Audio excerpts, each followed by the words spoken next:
Hi there, you're listening to Unnatural Selection, the show about newsy type stuff and things. My name is George. My name is Tom. And my name is Adam. And with our powers combined, we are Unnatural Selection. Make sure you visit us at our salubrious home on the web, unnaturalshow.com. Back for another week. Couldn't resist. How are you still surprised, George? I don't know. It's like Trump. I'm continuously somehow surprised and disappointed. If I didn't say it, what would be the next thing that someone says? Here's there was the an next awkward thing. pause. We can't have awkward pauses on this show. Dear God. No, geez, No. dead air. Dead air. It's the worst thing that could possibly happen. I think we could probably stand to do with a little bit more dead air because it means that, we're actually listening to each other speak rather than rushing to speak over one another. No, you gotta just minimize the gaps. Pitch tempo. I'm as guilty of this as anyone, I'd like to point out. I saw Tom with a sort of a quizzical look on his face. I'd like to point that out too.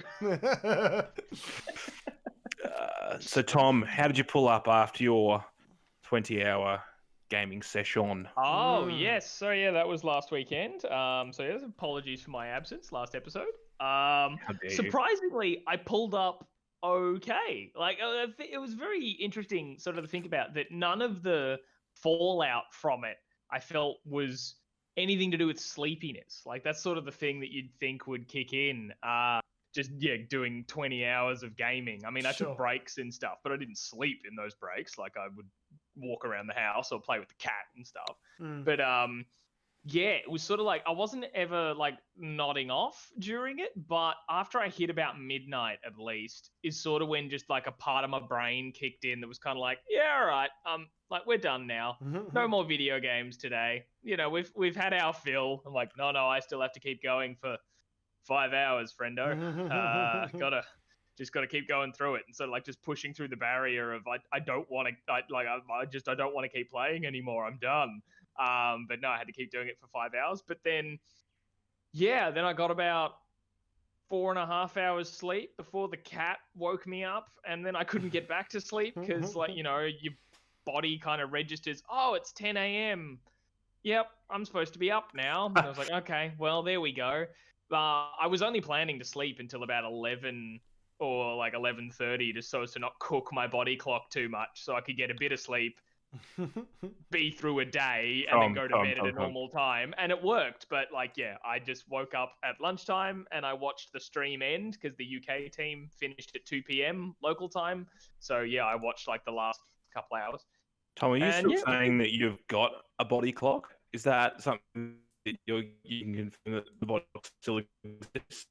Because I don't have a body clock left. Oh, well, Could be anytime right now. a glass of wine just before. Coca-Cola wine was like you were sipping a red wine out of a stemless wine glass, like a fancy pants person. I think George's image has crashed, so I have no idea whether he's still with us. Let's just take over the show, Tom. Help. Pirate Radio, let's Help do this.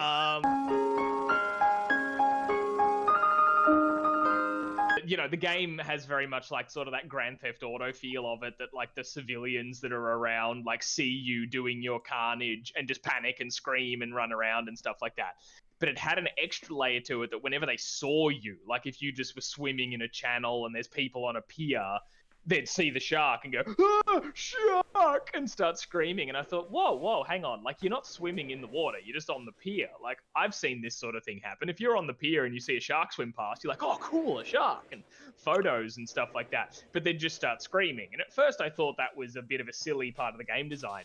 But as you upgrade your shark, like suddenly I got electric powers and like giant like bone teeth, and I looked like this heavy metal electric alien death machine. So then I understood people pointing and screaming when they saw me swim past because I was some abomination.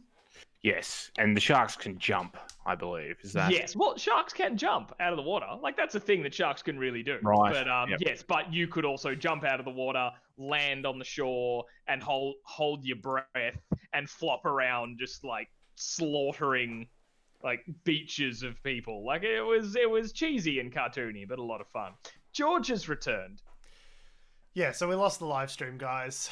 So, cool. But if we can at That's least alright. maintain a conversation, we can have the video recording for posterity purposes. That's wonderful. And we're uh, still recording the episode, so that's good. So any of you listening live, suck it. Okay. No, just Um, I'm on the NBN, by the way. This is Oh. the good scenario that Is it Australia. your NBN or is it your IT infrastructure, which is the I don't root know. cause Either of the way, problem? Always blame the IT guy. Either way, Malcolm Turnbull let us down.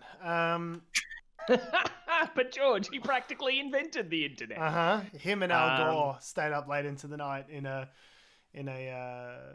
San Fernando Valley garage, and that was Steve Jobs. Sure did. Steve Jobs. Oh, Whoops. Got it mixed up. Yep. Wrong person. So Yeah. this week, a few different bits of, I guess, news that we'd like to cover. Because like many weeks, so much just happens where you're like, and they're all important, but they're not all like connected. So you're kind of like, oh, what to focus on? Well, this is part of the thing, I guess. So what we're all focusing on at the moment would be that there's been a number of hard lockdowns in Victoria, which is the first, I think, of, apart from like mandatory quarantine and stuff, this is the first time that anyone's done this, I think, in Australia. What do you mean by this? Well, I don't think we've had it in the sense that we've hard locked down individual buildings where people can't actually leave the building. So what you're referring to there was several public housing estates, I believe it was 9, that... Correct. Now, I don't know if it's just because they fell within the suburbs that were experiencing new cases and so thus got locked down along with everything else, or if they were particular, like, highlighted areas that were... There were 24 coronavirus cases that have been detected in a couple of these estates. Right. Yeah. So there's 2 estates in question, which include, I think, a couple of buildings. It's basically 3,000 people that it affects. Yeah. So they've locked them in the building. They've put armed police out the front. And on every floor, I thought. It's the analogies to it seeming like a prison are quite high in that there's just cops on every floor. You're not allowed to leave your home for any reason. Seems fairly prison-ish. Yes, like while everyone else gets you can leave to get supplies, seek medical assistance, or go to work. In this instance, it's like, nope, no leave. You can't leave at all. There's some pretty like wild images coming out of it of like people like putting help signs in their windows and stuff like that. It's very grim and scary. Yeah, it's not really clear at the moment how a lot of it's going to function in terms of caring for these people. Well, the like you said before, it's going to support people in the form of care packages, and Daniel Andrews today announced financial assistance as well. But how you logistically hand those out to people, deliver them, I think that's all sort of a work in progress. Yeah. I think. And the fact is that as well as like people living in these buildings being like, on the lower like economic spectrum, but also like some of them English isn't their first language and all this sort of stuff as to how like clear this has been communicated to them and stuff. I'd imagine it's terrifying. Like it would be a very intense situation to be in. And it's kind of, as you said before the show, Adam, like this has come together very fast. So it feels like this has all come together very quickly, and the people who are being locked down will like undoubtedly be confused because of that. Like, our previous lockdowns, which were nowhere near as quickly implemented as this. We were all saying, wait, but can I do X? Can I do Y? And well, this is pretty clear. They can't leave their apartment. There's like cops outside the door. You can neither do X nor Y, in fact, as well as Z or A through X. You can't do any of those things unless the question is, can I stay home and watch Netflix and poop into a plastic bag? Unless it's those 2 things, the answer is no. And apparently, like, a lot of people didn't even know about it until they watched the news.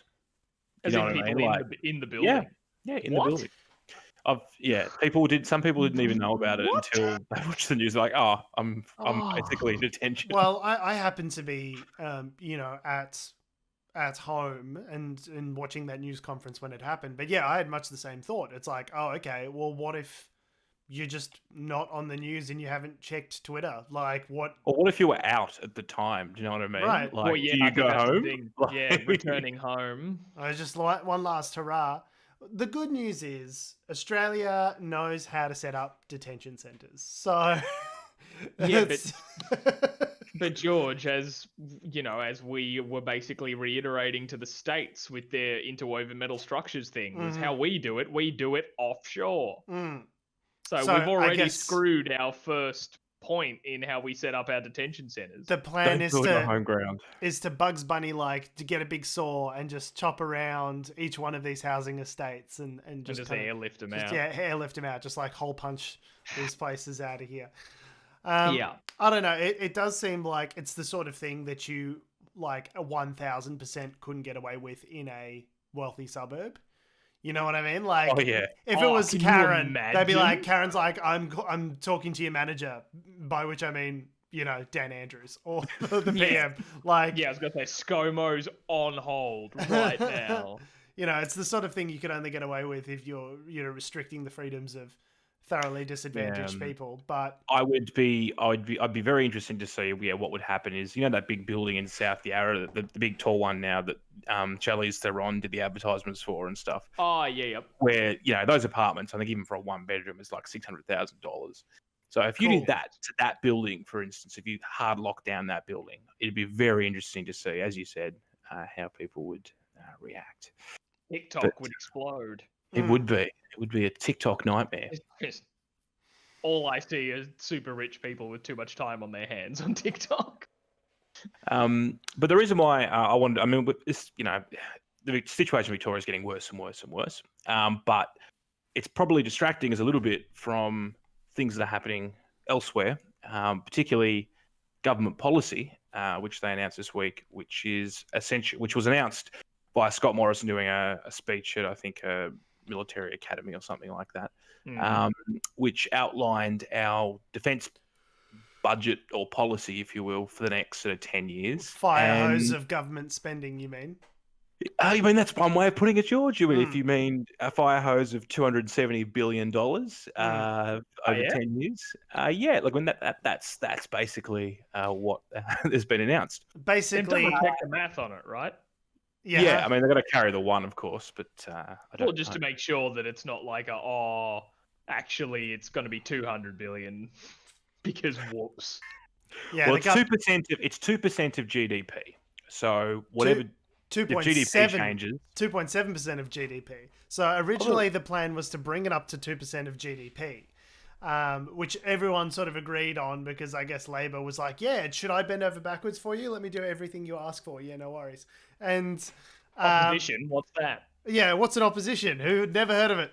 Well, you guys want to hang on to some metadata? Yeah, fucking go for it, mate. Absolutely love it. I love everything the government. Man, I can't. Why am I in the Labor Party? I should be in the Liberal Party. I fucking love you guys and everything you do so much. To be clear, though, the whole let's raise it to 2% of GDP has been in discussion for a while. I think it was may have been a Labor policy. So, okay, whatever. Anyway. The point is that the 2%. I'll take your 2% and I'll fucking raise you 2.7%. Even the military industrial complex is like, bro, we only need 2%. And ScoMo's like, rack city, bitch. Rack city, bitch. Rack city, bitch. Like, it's completely out of proportion with everything that's going on in our society. Like, our economy is on fire right now. They're refusing to back up the JobKeeper program. The whole thing has been an absolute fucking shit show because of coronavirus. And now they're saying, not only did we find that $60 billion behind the couch that we thought we'd allocated for JobKeeper, but we've actually found another $10 billion and we've added that on top of the $200 billion that we were already going to add to the budget of the Australian Defence Force. And it is across 10 years. So it's something like $27 billion a year. And it's only about $70 billion extra than what was already allocated. Only $70 billion extra, Adam. It's only $70 billion. What do numbers even mean anymore? It is a bit like that. It's just like, let's just throw some zeros at it. Yeah, it's just lunch money. It's just, just some spare change in the Treasury Department. But okay, so I saw this connected to? Oh, my camera's gone out of focus. Hello. Nope. Okay. There we go. What thought was I going to have? I've seen mention of like fighter jets and stuff to do with this. So how do the fighter jets come into this? Okay, so let's look at what they're trying to do from a broader policy perspective first. One is they're looking at what's happening with China, and they've gone, we're not prepared for this. By look what's happening with China, do you mean like a potential armed conflict with? Yes. You're right, okay. But there has been, even since the last defence white paper, which is generally what government spending for defence is based off. The interesting thing with this is that there hasn't been a white paper. This is just something they've cooked up.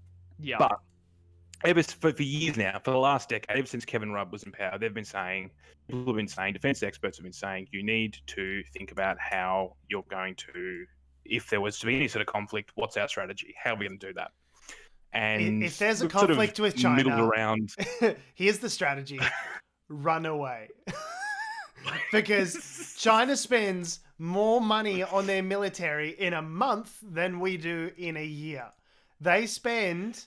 Okay, what is it? They spend $700 billion a year, isn't it? Yeah, no, it's $178 billion every year. China publicly announces that they spend on their military. In actuality, I'm sure it's far, far in excess of that, right? We spend $38 billion a year. So it doesn't really matter how many long-range missiles we buy that go from 124K to 370K. I very much doubt the guys in Beijing are going, oh, they got a couple of submarines in 20 to 30 years. I don't know. These guys could be contenders.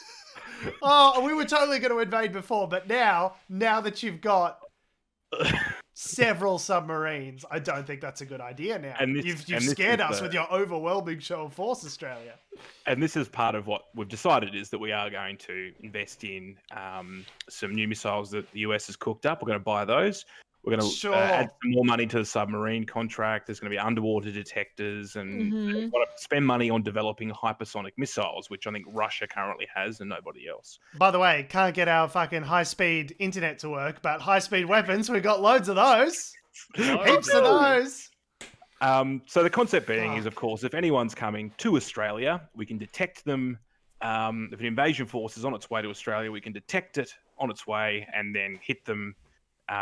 Being a fair way out. The weapons can be fired from ships. They can be fired from the planes, which you talked about, Tom. Different ways you can launch them. They're not a ballistic missile. They're not They're not necessarily a weapon that's banned through any treaty. It's just an extra sort of bit more distance that we can use. And the other concept is, of course, by doing all this, we're investing in jobs and growth. Cool. I love that.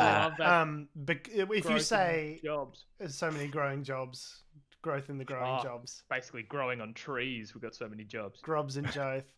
I think it's super interesting that when it comes to like, should we give people an extra $100 a week in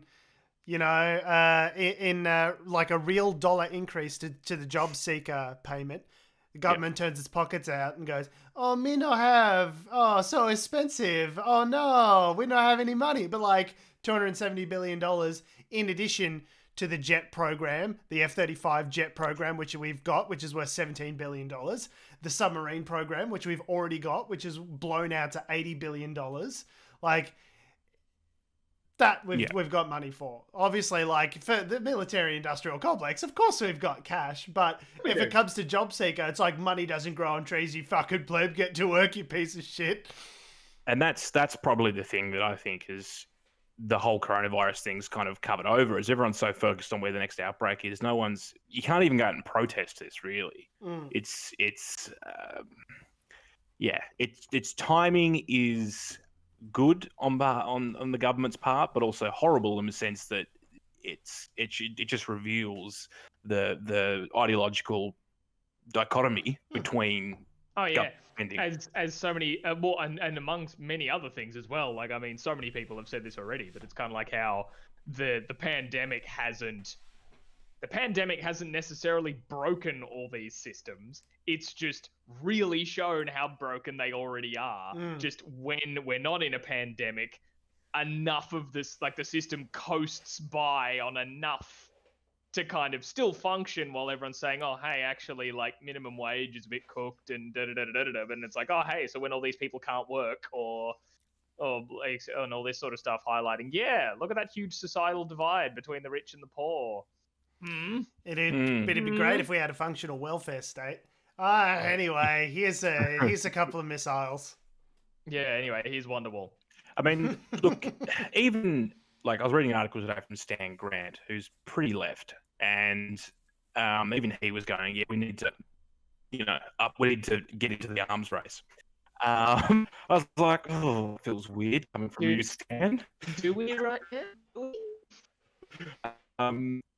But the thing is, this should really be instigated many years ago. So the overall spend is not as much per year. Does that make sense? The timing of it now is it's horrible. I think George has gone again. We've lost George. No, he's back. He's coming back. He's coming in and out. I don't know. George, you still there? I mean, spiritually or nope. I don't know. Can you guys hear me or no?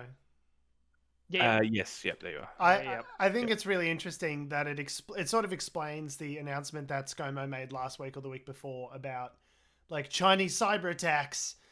Be alert, be alarmed, but not alert. Like we've got all this stuff going on, and then just like conveniently a week later, they've got this like really robust effort to dump money into the military-industrial complex. It's like, oh, okay, well that explains that. Like, but the other thing, there's a few other things, other layers to this as well. And one is history would tell us that an arms race doesn't necessarily work out well for everyone. When you have an arms race, everyone is overwhelmed by the power of one specific side of the arms race, and then everything cools off and nothing happens after that. That's the lesson we've learned from history with arms races. Everyone's like, oh, went great. So that's one aspect. It's like, well, if we get sweet new weapons, what does Indonesia do? What do the Philippines do? Do you know what I mean? Like, and this is the other thing is that we're trying to now compensate, we're trying to compensate now from a technological point of view in terms of upgrading weapons and defense spending, more staff. I think there's going to be something like 600 new positions or 800 new positions open up with the ADF. What we haven't done is we've cut the foreign aid budget. So there are countries like Vanuatu and other Pacific Island nations which traditionally look at Australia and go, you're our sort of regional partner, you're the strong man in the region, we're going to sort of trust you and rely on you. They're now turning around to China's Belt and Road Initiative going, oh, okay, it looks like China's got a spare $200 million they're going to throw at us, we'll sign up. So it's not the foreign diplomacy, for us to really properly deal with the China problem, if you want to call it that, it's not just about who's got the biggest stick. There's a lot of other aspects that need to go into it. I mean, if you look at China's... I worry that this policy is just something they're trying to rush through at the behest of like Lockheed Martin or something, without actually there's been no white paper. There's no sort of what strategy? Why do we need this? Like, why is there? Where's this coming from? Do you know what I mean? They're just rushing through some legislation they really want to get done and try to make sure it doesn't have due process. The other thing that doesn't sound like my LMP. Certainly not. That doesn't sound like them at all. Oh yeah, we definitely needed surveillance legislation before Christmas for some reason. Policy on the run, and then let's never talk about it again. Never again. Because if we talk about it, they'll know. Peter Jennings from the Australian Strategic Policy Institute said the world had changed dramatically since the last defence white paper was released, particularly in the era of COVID-19. So, I mean, so I looked at it. I was like, okay, so what is the Australian Strategic Policy Institute? Who are they? What do they do? Why is this guy being interviewed by the defence correspondent on the ABC? and like the essentially it's the Australian Strategic Policy Institute is a think tank set up by the government and is funded by defense spending. So I was like, yeah, military industrial complex finds military industrial complex good. Like Kel fucking surprise on that. Like, of course he would say that. And I love the idea that COVID-19 is now just something that a suffix that you can just add to any problem and just be like, blah, blah, blah, blah, blah, blah, COVID-19. And everyone goes, oh, COVID-19. Oh, yeah, COVID-19. Yeah, we better give him $270 billion. The other thing, of course, is that, I mean, it's $70 billion, really. That's the extra money that's being announced. The extra money on top of the $200 billion increase. Money. Yeah, okay. Is that for things, some of the money where this is going, we talked about submarines before. We looked at, new weapons programs. They want to invest in new technology. Let's develop new missiles. Great. Australia doesn't have a great history at doing that. So we would have to effectively, to use that money wisely, we would have to basically reinvent our history of being able to actually do these things well, particularly around when it comes to submarines. As someone who is studying project management, and we basically used the submarine program as a case study for how it was terribly project managed, I have next to 0 to -10 faith that the Australian government is going to do a not terrible job at further military spending in this regard. Like, yeah. And the question is, if it's $70 billion now, in 6 years, once 80. they get into this funding... 80. They admitted recently in January, they're like, yeah, it's actually it's actually 80 billion. And so by the time it gets completed, it's going to be like the Sydney Opera House. It's going to cost 10 times what they originally thought it was. But what I'm saying, though, is not just for the submarines, but for the 70 billion that's being allocated to new missiles and God knows what else. Let's say they start a project, and then 5 years down the track, how do we know that project isn't going to then groundswell from the initial, let's say, 30 billion that it costs to however much more because we got a scope creep, right? Yeah, and that's a notorious problem in project management. Is you basically have people will underbid, right? Will sell you the dream, the best case scenario of what it's going to cost and how long it's going to take, and that basically never happens. It almost never happens because everyone's trying to compete to get the bid, and they know once you're locked in, you're chip committed. It's too late. What are you going to build? Half an opera house and just walk away? Fuck you. Pay me. It's like those guys in the revolutionaries or whatever it was in was it Venezuela that lowest bidders for the for the coup. Guys who bungled the coup. Yeah. It's a classic project management problem. What they say is, what you should quote when you quote a client is halfway between the average and the worst case scenario, because that gives you like an 86% chance of being right. So halfway between the worst case scenario and the average gives you a really high chance of success most of the time, without being like, if you quote them the very worst case scenario, you'll never get the job, right? But I think in practice what happens is, you say, people go, well, what's the best case scenario? And you go, okay, well, assuming everything goes right, nothing goes wrong, everyone's competent, everything's awesome, it'll take 6 months. And what they hear is, war, 6 months. Yeah, like, oh, sweet, it'll take 6 months. Wonderful. Yeah. And that's not how anything works. And the fact is like with the F-35 jet program, like, it may be that these plans get compromised. They're probably going to be obsolete by the time they actually come to market, because these plans are like so long reaching.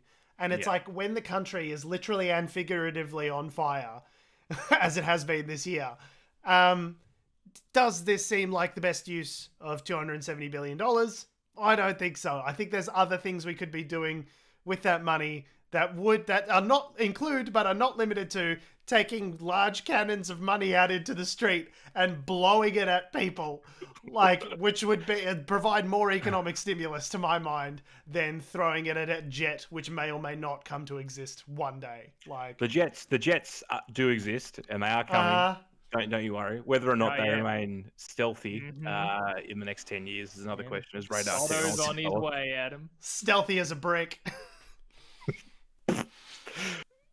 So, I mean, I personally, I think it's good that we're thinking about,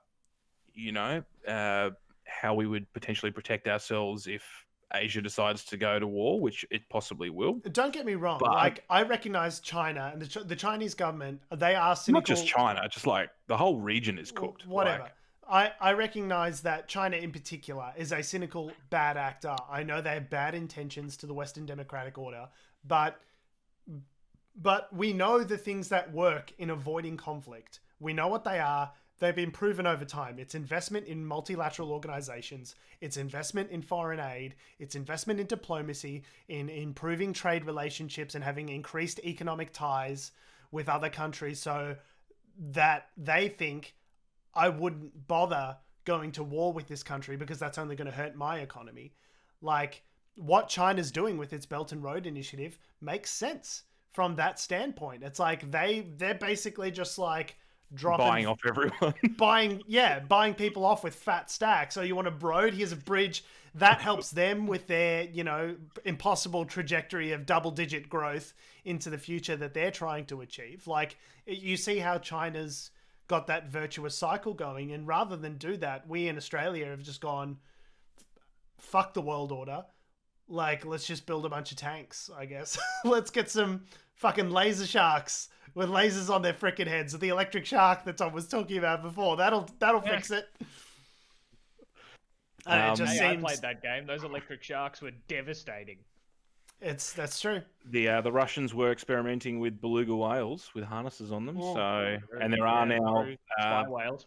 Lasers in the US has got a functioning laser. So I mean, combine the two, palm fist. Friend of mine at work put me on to these people who wanted to just come up with a dumb conspiracy theory as a meme.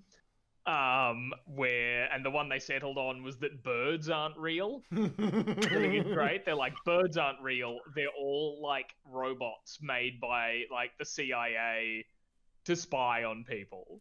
And I was like, hey, that's actually a genius conspiracy theory, because they have built stuff like robot insects or whatever to sneak into war zones. So I wouldn't put it past them. I would say there is a non-zero chance that all birds are, in fact, robot birds sent by the NSA. Yeah, well, that was the thing. And they have T-shirts and stuff, which is how we got onto it. I was talking about funny T-shirts, and my colleague said, oh, look at these from this fake birds aren't real conspiracy theory. And one of them was like, have you ever actually seen a baby pigeon? I haven't seen a baby pigeon. That's my case. Pigeons are real, man. It's a lot of pigeons. It's one of those things, like, that's legitimately how the flat earth thing got started on YouTube, was that a bunch of people were posting about it as a joke. And then people were just like, not only do I not believe this is a joke, I now believe this is a central pillar of my personality. And I'm willing to stake everything on this. Like, that's how it happens. That's how it starts.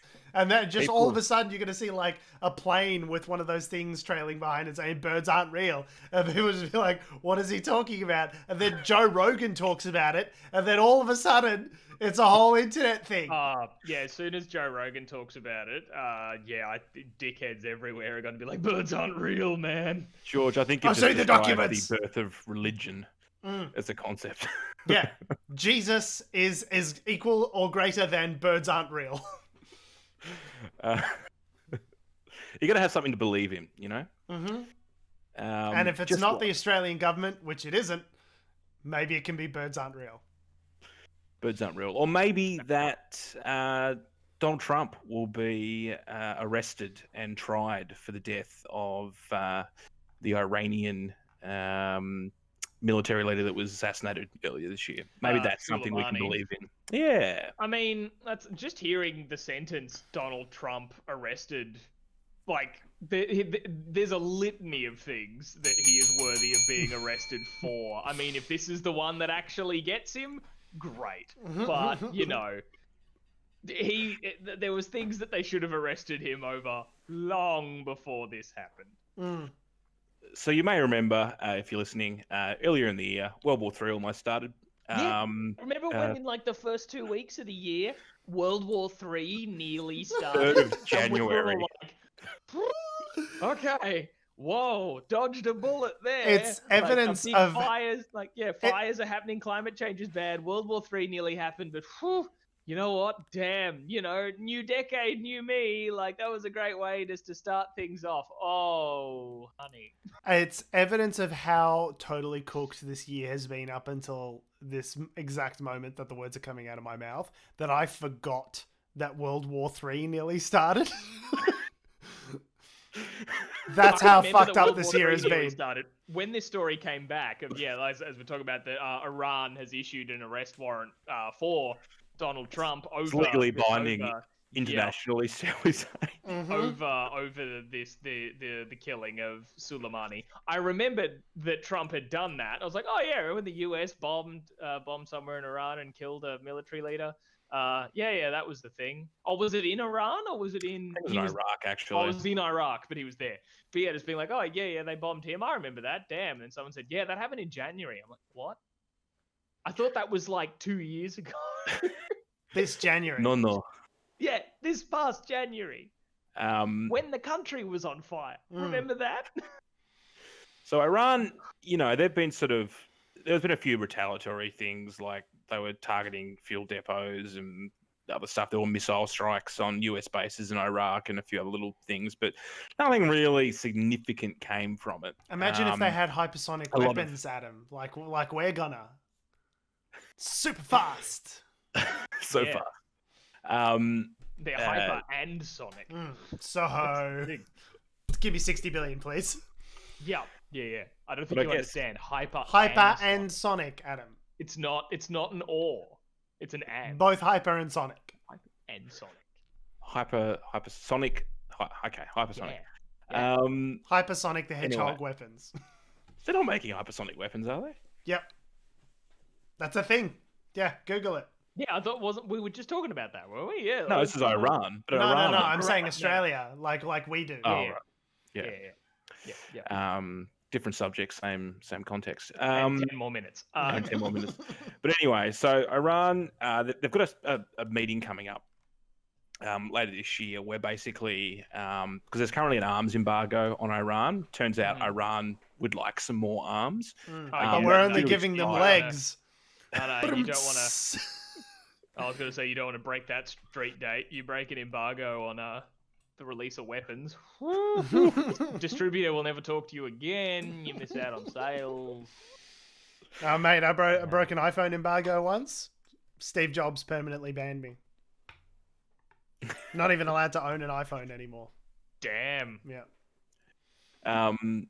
But anyway, Iran basically, I guess, they've decided to ask Interpol to, if Iran happens to run around, not Iran, sorry, if Mr. Trump happens to leave the US and end up in an Interpol country, whether or not Interpol might be able to just step in and arrest the US president and extradite him to Iran.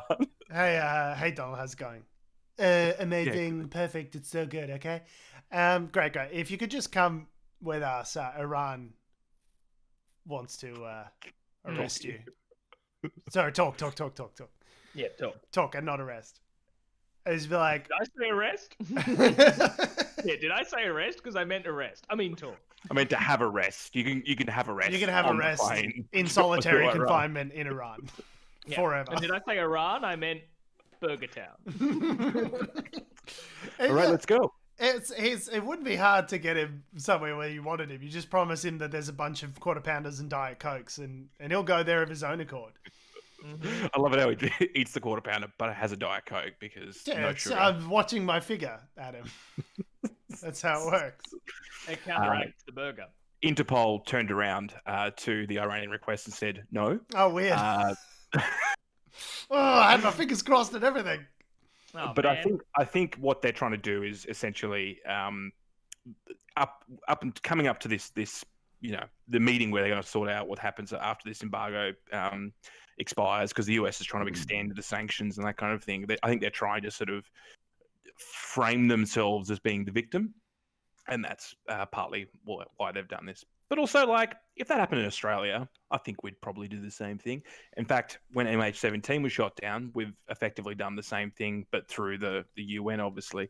There's a trial currently happening for the people that shot down MH17, but, they're in absentia because they're in Russia somewhere. So I don't know whether or not Iran will get the same sort of thing, but it's a nice try, you know? I mean, There was an attempt. doesn't hurt to ask. No. Doesn't. You don't get what you don't ask for. And maybe Interpol's just going to pull the president over. Woo! All right, Mr. President, step aside. We're arresting you on behalf of Iran. No, yeah, you miss 100% of the arrests you don't take. George, you had some articles there about targeted CIA killings. Did you want to jump more into that, or is that just more sort of contextual? Just for a bit of context, like the CIA has a pretty long history of helping to kill leaders around the world. Like, it's not as though this is entirely new and unexpected from the US. Like, they've got a really like, there's been a bunch of like almost comical assassination attempts from I think they're listening. They're listening, George. They're disrupting the signal. Cut you out. They got to him. He's gone. Adam, George's feed just went black. They got him. Can you guys hear me or no? I think George has actually dropped. I've got audio. Oh my god. Okay, it doesn't matter. As long as you can hear me, that's fine. There's been like a long storied history of the US government trying to kill leaders. It's not something that's unexpected out of them, like exploding cigar with Fidel Castro in a poisoned line scuba diving suit and things like this. It's just, I think it's just it's something that when you're the global power, you just kind of like get to do. It's just kind of like, we don't like this government. We're just gonna kill that democratically elected leader just because he's a communist, and so be it. So it's not as though they weren't very good with Castro, to be clear. They were they had a lot of ideas. He remained so many ideas, remarkably unassassinated until his 80s. So he survived a lot of them, which makes me think that the brainstorming department, the creative side of the CIA, great. It's the guys, the logistics side, who implement all of this. You know, there's a breakdown there in terms of the project management, shall we say. Big ideas, guys.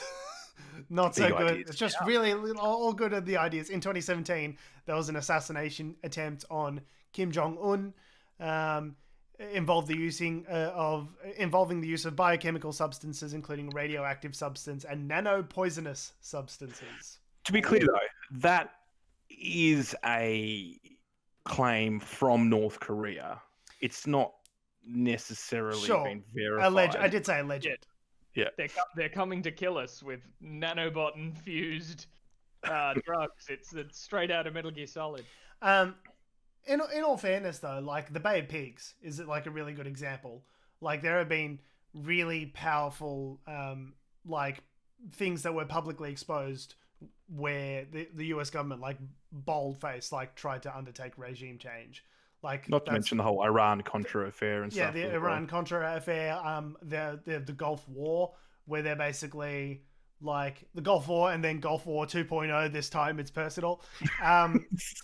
Like, these have all been basically like, we don't like the leader of this country, we're going to get rid of them. So yeah, to say it's unprecedented to kill a foreign military general who's suspected to be, behind all of these instances of terror, I think it's I'm not saying it's right necessarily, but it's like, it is in keeping with the US's rustic aesthetic of having people murdered. Yeah, I mean, they tried to get Gaddafi, I think, twice, and then he ended up being lynched by his own people, I think, in the end. But after the United States sort of bombed the shit out of his country. Libya. Yeah, but I think they tried to get him back in the 90s as well. There was a strike that came from Italy, I think. I'd have to read up on it, but there's been a couple of different interesting sort of relationships with Libya in terms of how they tried to sort of, they're like bomb basically Libya. But anyway, it's interesting though, because like, on the one hand you can recognize that it's wrong to assassinate people, but like, would you rather have a targeted assassination where one guy dies and avoids a conflict, or would you rather have a situation where you have an all-out war and tens or hundreds of thousands of people die, including civilians. Like, What about all the situations where both those things have happened, though, like Franz Ferdinand? Yeah, Franz Ferdinand, a really good example of an assassination that had some unintended consequences, namely the First World War. Yeah, you can do a whole thing of, all right, let's do a targeted assassination of this one, like, dictator. And you're like, cool, let's do that and avoid a war. And then you bump him off, and that's what starts the war. Yeah. Like, that's what starts the conflict. Yeah. Well, what's interesting, though, is that example that was a Serbian terrorist assassinating Austrian Archduke. So it wasn't even an action by, allegedly it wasn't an action by the Serbian by a government or something. No, but I mean, Austria just blamed the Serbian government straight up. But imagine if the Serbian government did, like, the circumstances change of if it was a targeted, like, politically motivated by the government attack, it still wouldn't matter, right? They killed Franz Ferdinand and I don't know. But it goes to show as well historian, that it doesn't matter whether you're a terrorist or whether you're an actor of an actual state. Like, Afghanistan's another classic example. Osama bin Laden wasn't from Afghanistan. Like, he was from Osama bin Laden's bloody Saudi, isn't he? Was. That's his origins. The US I don't know. Decided to just invade Afghanistan because that's where he was, and they just went for the whole country. I remember it was like something like 13 out of the 17 hijackers were all from Saudi Arabia. Like, the fact that they invaded Afghanistan. The 9/11. The 9/11 terrorists. Yeah. So the fact that they invaded Afghanistan makes next to no sense. I assume they had a lot of oil. But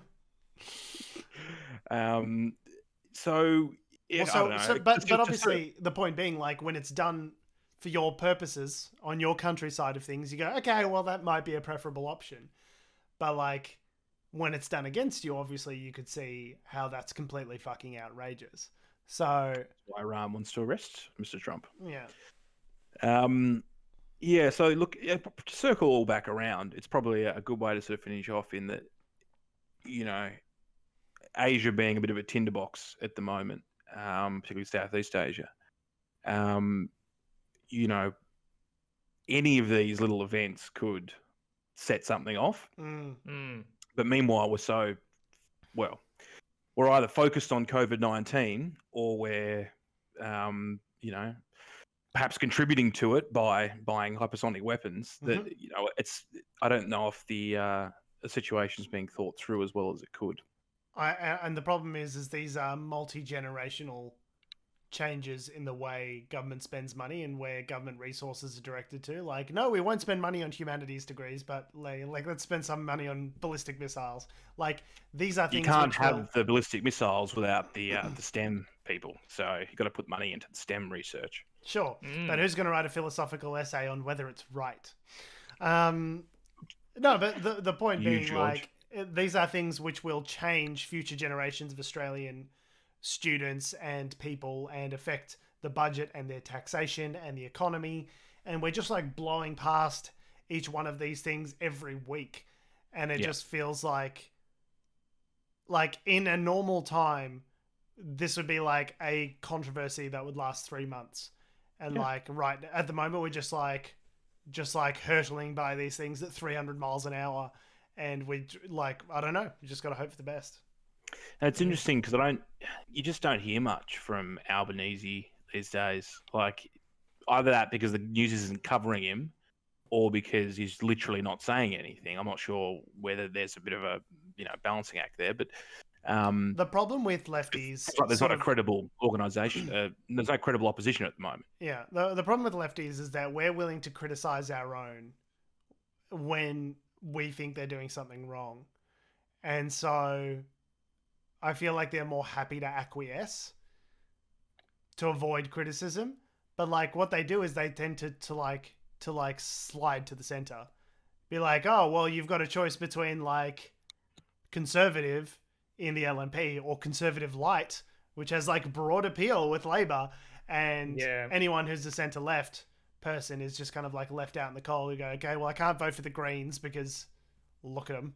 But like, I also like, I don't feel great voting for Labour either, because I don't feel as though there's the kind of principled, intelligent opposition that I feel that there should be to issues like this, like the, just like mass chow down of the military industrial complex. There's just nothing, there's no there's nothing, you're just pushing on an open door. And this is when, if you have an opposition who takes a principled stance against these things, they need to oppose, and they're just missing in action, it seems like. Yeah, I'll be interesting to see. I mean, this announcement's about 4 or 5 days old, so what processes the implementation of this monetary policy, how that works out over the next few weeks, months, years, will be interesting to sort of see. I do know that Matthias Cormann has decided to step down as the finance minister. After the budget in October. Yeah. It'll be. I just don't know what's going to happen over the next few months in terms of the response to this. But anyway, don't worry, we'll have forgotten about it in a week. It'll be gone. It'll be done. Don't worry about it. Yeah, well, still too much to keep in our brains. I was just thinking the other day, like, do you remember when, like the sports rorts was a big deal? It was like Bridget... That was also this year. All those many years ago, George. That was 3 weeks ago. Back when we were in uni. What year is it? But yeah, the sports rorts and basically like this huge scandal, and we're talking about the misuse of tens, hundreds of thousands of dollars, and now like the LNP is just shooting money cannons at things that they like and completely cutting the floor out from things that they don't like, and we just can barely sort of catch a breath with it all, it feels like. True. But we are seeing some, I guess, sort of slow change, because there was that by-election that happened this weekend. Yes. Who won? I believe Anthony Green called it for Labour. Ida Maneater, that's the bellwether seat. Yeah, because people, I think they were interested to see what was going to happen, because a lot of the communities affected by the fires that were telling ScoMo to publicly go fuck himself were the ones voting. So they were like, "Oh, let's see what happens." And I think it was a slight swing, like it was like points of a percentage swing more to Labour, but I think they've called it for the Labour person. So interesting that ScoMo can be missing in action, can be in Hawaii while the country literally burns, and Labour only wins by a few points. I mean, yeah, it's interesting because Ida Maneater is normally a bellwether seat, but whether or not that has any relevance, because when's the next election? 2 years away? In 2 years. Oh yeah, God, it was early. Last year was the last election, wasn't it? I think it's entirely possible that, the LNP's handling of COVID and the fires may cost them seats at the next election. But I'm also aware that like people will feel... It's a long way. It's a long way away. People have really short memories. And also like it kind of works... like either side of the aisle that you're sitting on. Like I think Dan Andrews, our state, our Victorian premier, so for the international listeners, a premier is like a governor, right? Governor of a state. I think it like if you're just unlucky enough to be in power at this time, chances are you might get voted out at the next election, just because of how much of a shit show this whole thing is. So the fires, the COVID, it's just like whoever was sitting there at the time is going to cop it. Like leader is in Victoria. Like I've got no idea now that I think about it. I saw him on TV the other day. Some charmless, gormless, white, flabby idiot. So it's not Matthew Guy anymore, right? No, a new one, but exactly like him. Okay, cool. Less lobsters this time though. So on that happy note. We have been, and we always will be Unnatural Selection. Make sure you visit us at our salubrious home on the web at unnaturalshow.com. Make sure you follow us on all social medias that have, do, or ever will exist at Unnatural Show. That's Facebook, Twitter, Instagram, and TikTok. And our YouTube channel, which you should go and visit. Make sure you follow me on Twitter, Instagram, and TikTok at George Tsipos. Follow me on Twitter at Tom D. Heath. You can follow me on Instagram at AC Doreen. and make sure you follow us all down to the shipbuilding yard in Adelaide, where we can really make a difference by... No. They're going to build 40% of the submarine in Adelaide. So we'll build 40% of it. The other 60% can be distributed through central other hubs internationally. Just do it by blockchain. Yeah, and then we'll just sort of slap it together like a Lego set. Just like an IKEA flat pack, yeah. Yeah, just get the... Do you have the Allen key, though? I don't. The Allen key is $40 million. Might have to go and allocate some more budget. No. New Allen key. Totally unforeseeable. Thanks for listening, guys. We love you. We love your faces. We'll see you next week.